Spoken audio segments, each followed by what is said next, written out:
Today I'm quickly tidying up the privet and photinia hedge.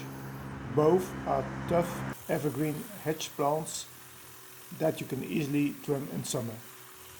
Start with a sharp, good quality hedge trimmer so you get clean cuts and the hedge recovers quickly.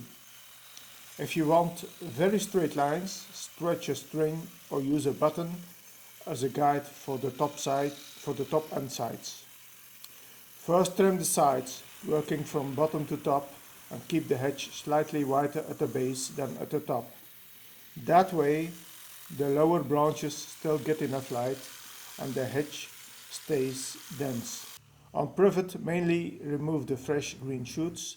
On photinia, cut back the long red tips to keep the plant compact and encourage new red growth. Try to prune on a cloudy day so freshly exposed leaves don't get scorched in full sun. If there's a lot of cuttings, lay a sheet or tarp under the hedge. It makes cleanup much easier.